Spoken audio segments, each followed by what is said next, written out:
So how are we going to regain their trust? How are we going to speak to them in such a way that it will make them feel that we have genuine, not just hearsay or lip service, if you wish, empathy with them?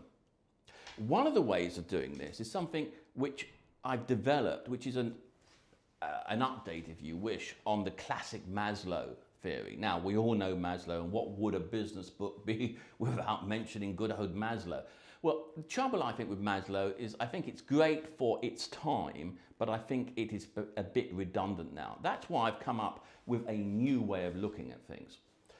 This is my new hierarchy of needs. Now, as you can see here, as with Maslow, to be traditional, we've got the old triangle, the pyramid.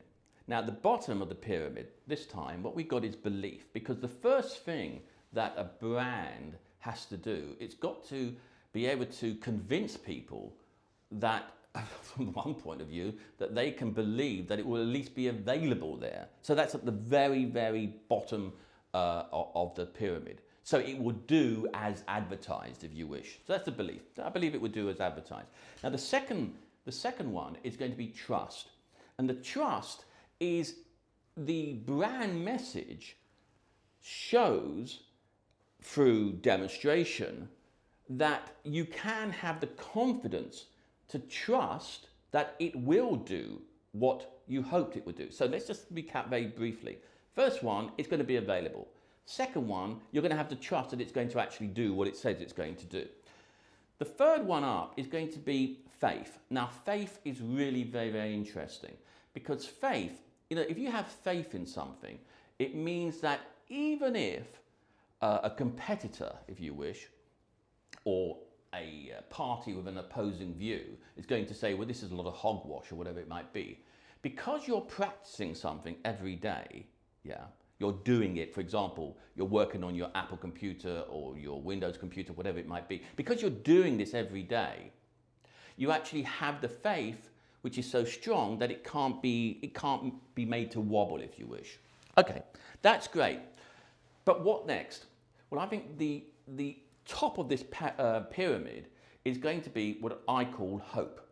Because without hope, humankind, well, what do we have? We've always got to hope that the product is going to be able to, or the service is going to be able to give us something more. So in other words, hope, what it does, it gives us a future. And what it does, it gives brands the ability to say, okay, this is great, but actually together, because we're listening to you or whatever it is your kind of message is going to be, but together we can actually build a pinnacle of hope that we're always striving upwards. Now, that is a very simplistic view of it. In the book, I tell you in great detail how that works, along with many other pieces of research, actually, which have been conducted through people like Harvard University, Stanford University, and many, many more, that shows real case studies on how you can turn cynics into clients.